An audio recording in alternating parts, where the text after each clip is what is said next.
What's up YouTube? JO Reptiles here with a new year and new reptile room update.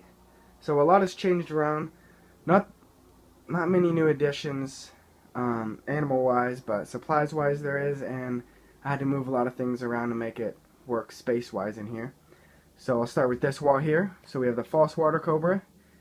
If you saw my other videos, I'll get to that. And then so here I added another level to the shelf, because it used to be 2 screen cages, those there with another one on top, and I'll get to where that other one went.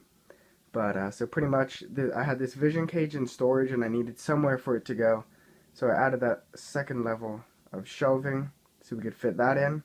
Still have the crickets, the mealworms. I'll show you guys how they're doing. These are just bottle caps that I saved for my baby crested geckos, and these screen cages are going to be used for my baby Abronia after we get some this season. So yeah, let me update you guys on the mealworms and crickets. Alright, so for my bugs, here are the crickets. I don't breed crickets, but I buy 500 every 2 weeks, and that lasts me. And so I just keep them in this pretty basic setup with some egg crates, toilet paper rolls, that's gut load, and some water gels. And then over here I have my mealworm beetles. Produce a lot of mealworms for me. Tons of beetles. There's even some buried under there. And then same thing in here. So that's it for crickets and mealworms. And then let me show you guys the Dubia roaches. I put them in a new setup. Alright, so here's the new Dubia roach setup. If you watch my other reptile room video or my how to set up and breed Dubia roach video, you would know that I had them in the same type of container as the crickets. But I found that they do better in these tubs where they're not see-through, just because they like it kind of dark. But anyways, it's the same setup as my videos before with the egg crates and everything. And so in here I have some of the gut load that I give the crickets, and this is just some leftover crested gecko diet. I just put this in now, and then in a couple hours that little plate will be clean. There's some water gels. You can see some little nymphs in there. But yeah, so I used to keep them in a clear container and right behind me at like on ground level, but I moved them up and I keep them up in my storage area just to keep them dark and warm. And they have been producing a lot more since I switched it. It hasn't been too long, but every time I open it I see little nymphs running around, and I see more than I used to, so I'm glad that's working out. And let me show you guys the update on some of my snakes. Alright, so here's my rack that you guys know from my other videos. So, we got the blood python in here. Got some new water bowls. I found these really nice bowls at my local Dollar Tree. So picked up all that they had left. I think there was only about 4, but they're really nice, and everywhere else they cost like a couple bucks. But anyways, let's see. Try and get the light in here. Lately, it's been kind of nippy. It hasn't struck, so I shouldn't say nippy, but kind of had an attitude the other night. It's usually really tame. I hold it a lot. But, so let's see. Get a good view. Come here. It's gotten a lot bigger since I first got it about a year ago. There it is. Black blood python. Can't wait till this guy gets big. Or a guy or a girl, I don't know. I'm not breeding it, so I don't really care that much about the sex, but really cool snake. And then next, let me show you guys the false water cobra. Alright, so here's a false water cobra's tank. It has changed a little bit from my last video, so let me show you guys what I did.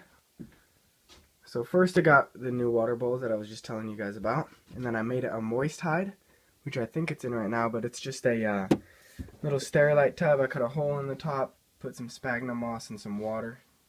You can see in the bottom, so it stays pretty humid. It actually really likes it. It's always in there. But I think it's on the other side of the tank. So let's slide these doors here. Alright, so we just got some logs. It's heat pads right under there, under that one. So you can barely see it there.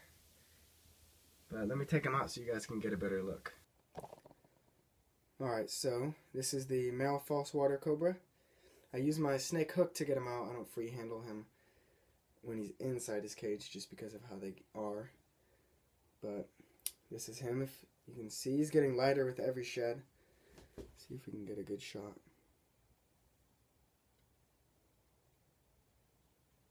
There we go. He's got a pretty tight grip. But for those of you who don't know, these are a rear-fanged venomous colubrid from South America. They're really cool, very smart. You can see how smart they are when they watch you when you're in the reptile room and everything, and they have a really crazy feeding response, which is really cool. He even hoods up. I'll see if I can get a video later. I don't really want to make him hood up while he's in my hands, just because I don't want to run the risk of getting bit. But yeah, he's pretty small right now compared to how big they get. He'll get about 6 to 9 feet. The males usually get bigger, up in the 7, 8, even 9 feet. 9 feet would be really big, but the males get bigger than the females, and he's a male. So yeah, stay tuned to watch this guy grow and see how big he gets, and I'll put some feeding videos up also. And next we'll check out some more of my Abronia graminia.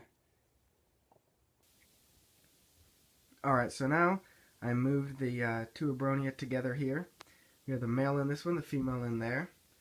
And a really cool new thing I just got and installed today are these Exoterra monsoons. They're really cool. So I have a nozzle in each cage at the top coming down. Open it up to get a better view. And you can attach up to 6 nozzles to one unit. But it comes with 2. And then you can attach 4 more. You can also get a remote control, which would be cool, but I'm not that lazy. So there's the other nozzle in the male's tank. So like decor wise, the tanks haven't changed. Same thing, plants and everything. At least I don't think so since the last video. This plant here was actually in the back corner, but we moved it up to the front just because, give it some love, it was getting neglected back there. Nobody got to see it.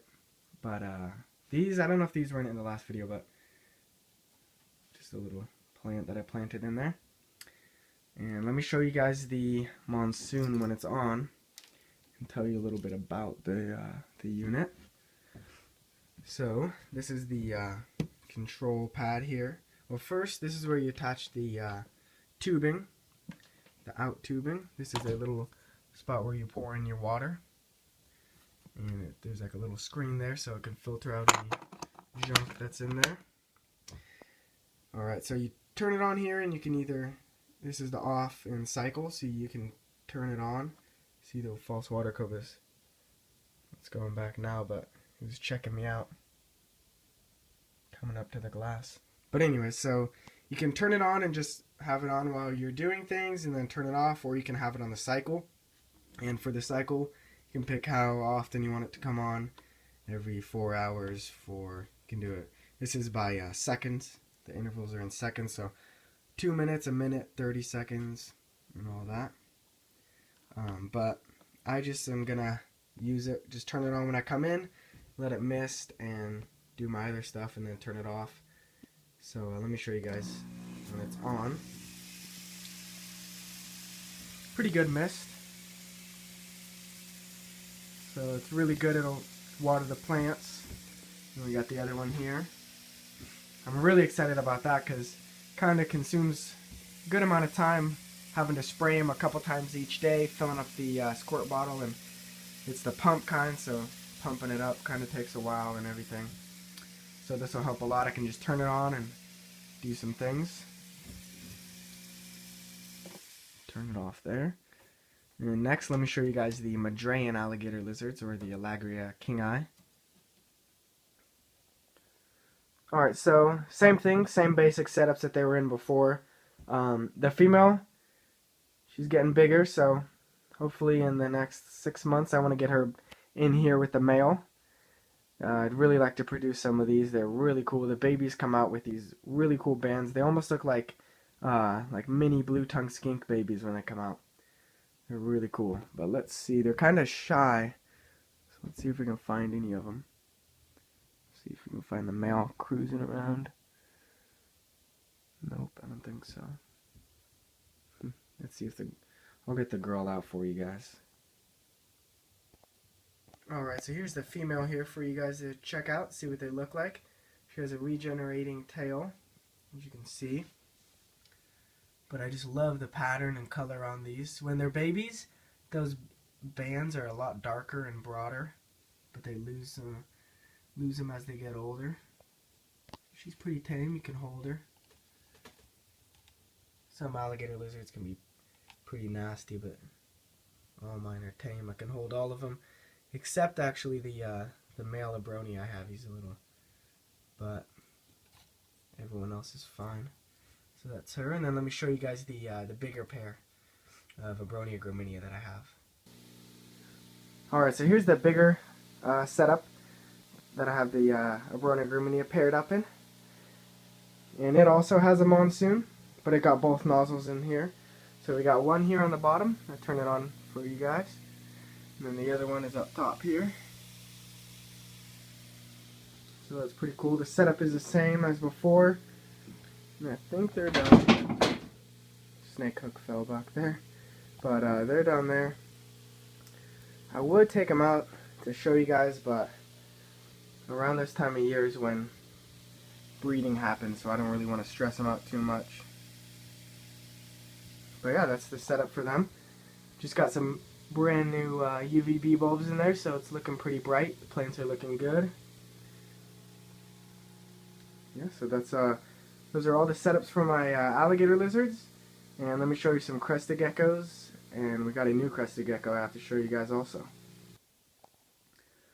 Alright, so here's the crested gecko wall. It's changed a little bit. The babies used to be up on this upper level, but I moved them down to the bottom. I had to bring that shelf there.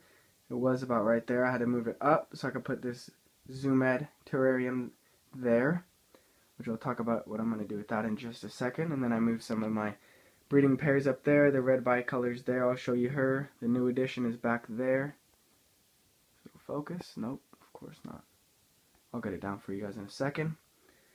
And yeah, so I'll show you guys some of the individual adult breeders and some babies also.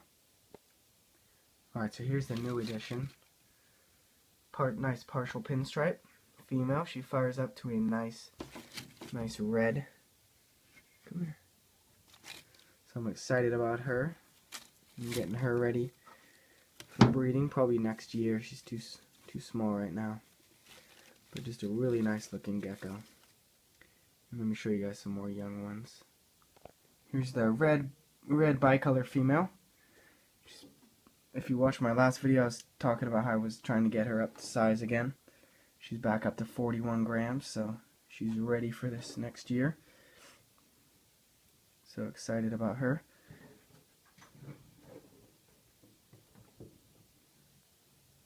Alright, so my phone's about to die, so this is the last pair I'll show you before I show you guys the supplies. But this is my Halloween female and then my extreme harlequin male. I'm really excited to see what the babies will look like from these.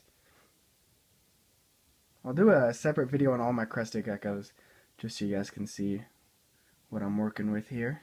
So stay tuned for that. And then lastly, I'll show you guys the supplies that I've gotten recently. So we got this new rack here. It holds 8 of these little tubs. I think they're 6 quarts. It has the heat on the back there, as you can see. So I want to start getting into leopard geckos soon. So hopefully I'll get some of those. I picked up some hydro balls for a vivarium that I'm going to build. And that's actually this one here. This is a Zoom-Ed 18 by 18 by 18. So stay tuned for that. I'm going to pick up some supplies from Josh's Frogs. And I'll probably do a separate video on that whole build for the vivarium. And yeah, so thanks for watching, guys. Give the video a thumbs up and subscribe.